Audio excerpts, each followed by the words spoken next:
commaCube is a course management software that we created for the user interface design course. It is meant to be used by both teachers and students and could replace current applications such as Poincaré at the VUB or the Université Virtuelle at the ULB. This demonstration will present some functionalities of our software.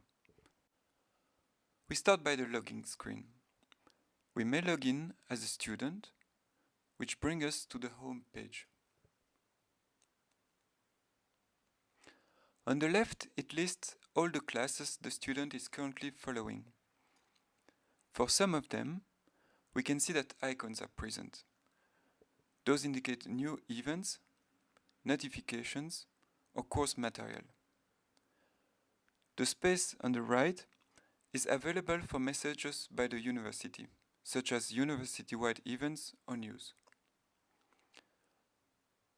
We then choose one course, for example, User Interface Design, to access its overview page. The goal of the overview page is to present all the pertinent, up-to-date information at a glance. But before presenting the overview page itself, we will look at the side panel, which is always present in a website, and gives quick access to all the courses, to the calendar for the next 2 days, and the last notifications. Let us switch to the teacher's view. As one can see, the left pane slightly differs, because it now offers the possibility to access both courses that are being taught and courses that are being followed. Now let us look at the content of the overview page for one course. It contains everything students will usually need to see when they want to quickly check information. It has the current week's schedule for that course, the last notifications, and the recently added material.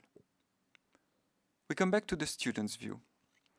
Tabs present at the top of each course's page allow to access more in-depth information. The first of those tabs is the Calendar tab. Students can switch between a weekly or a monthly view. It is easy to navigate from one month to another. It is also possible to export the calendar in order to then import it into one's personal organizer. The small calendar on the left allows to navigate from week to week, and a button makes it easy to always come back to today's date. Events in the calendar can be expanded through mouse over to display more information. As requested during our user evaluation, those pop-ups can be pinned.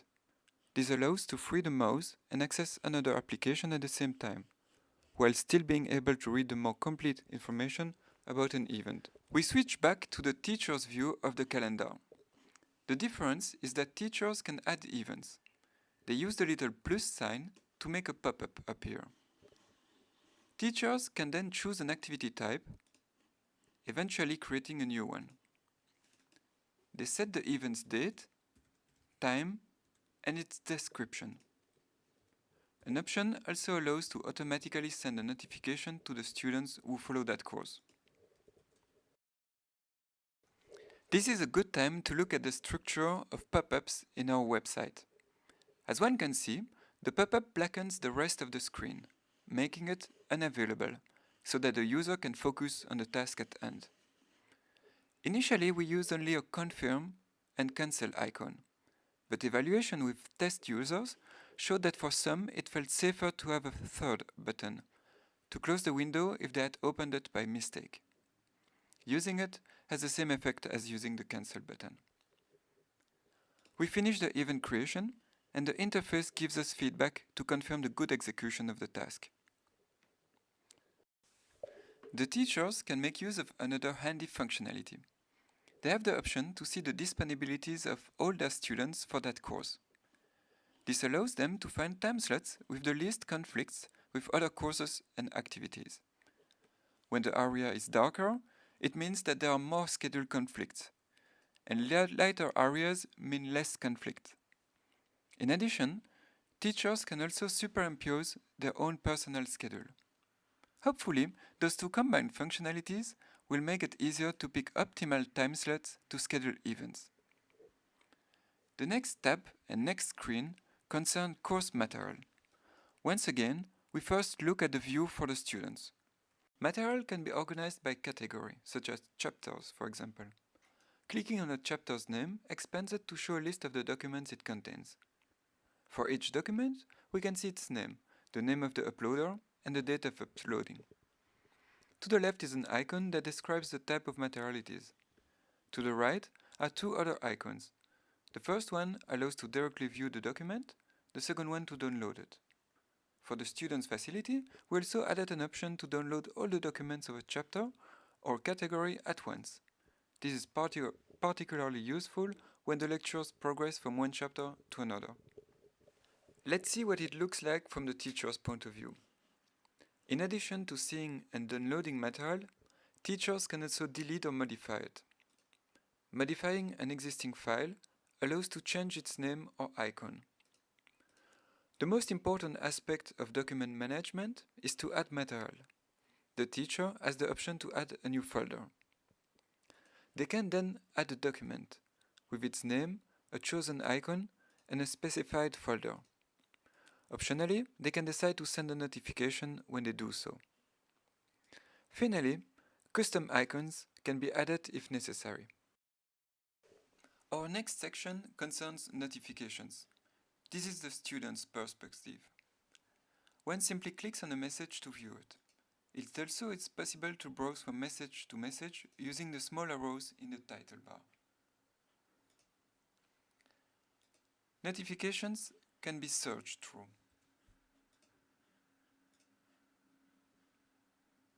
They can also be deleted individually or by group.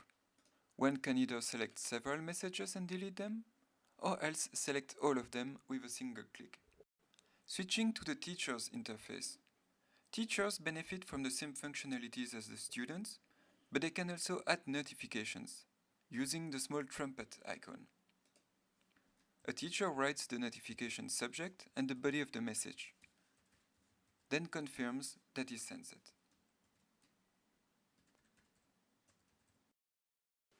We now look at the students and groups part. First, from the student's point of view. This interface allows him to view who the other students are and to send mail to them.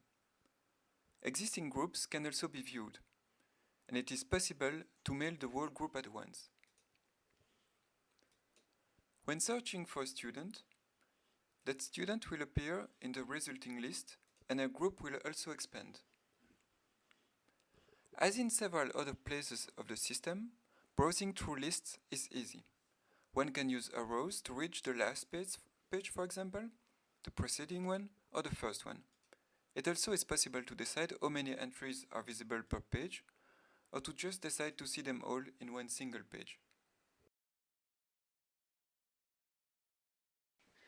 We switch back to the perspective of the teacher. An option allows them, for example, to select all spectators and to send them a mail.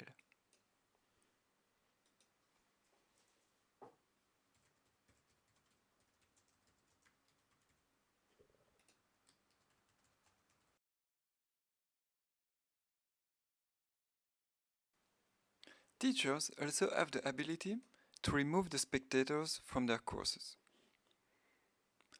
An important functionality is the organizing of groups. Teachers can create groups and assign students to them. For example, you can first select a few students, then create a group for them.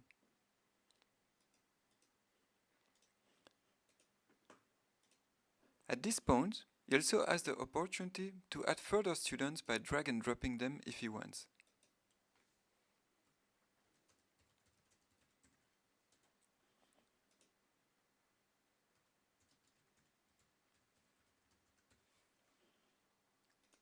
Once a group is created, students can also be added by drag and dropping them.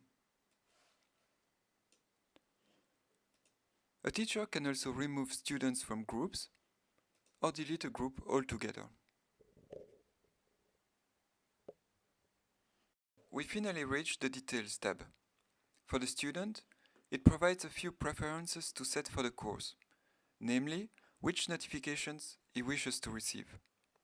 The student can also view the course information.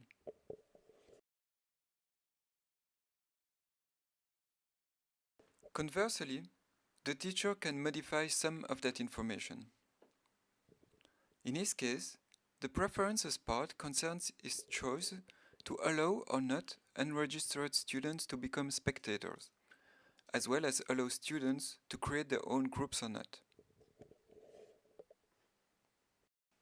We are done with the pages concerning specific courses, and are left with more general menus.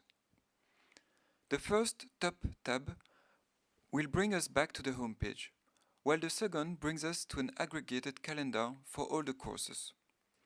It offers functionalities similar to those we have seen in the calendars of individual courses. But it also gives us the choice of which course should be visible or not. My Notifications takes us to a page where all the notifications from all the courses are aggregated. Here too, it is possible to browse through them, to search them, and delete them. We now reach the Menu tab, which gathers together items that are likely to be less commonly used. The first item is the Preferences, where students and teachers can choose how often they receive emails. Users can also request to receive an email once a day or once a week with their schedule. Another option is the language preferences for the interface. The second element accessible through the Menu tab is the course history. Some information is presented, along with the obtained examination mark. Users can also search for courses and view the relevant course information. Courses can be sorted according to the various criteria. It is also here that the users can register as spectators, which changes the appropriate icon. For each course, one can also access the relevant course information. Additionally, there is a link to the university's main webpage. Then, access to a feedback form. There, the user can choose a subject, a message, and decide if he wants to receive a copy of his own mail or not. Finally, before we end this overview of the commaCube software, we will present the help system. To obtain help, one clicks on the question mark next to the logout button.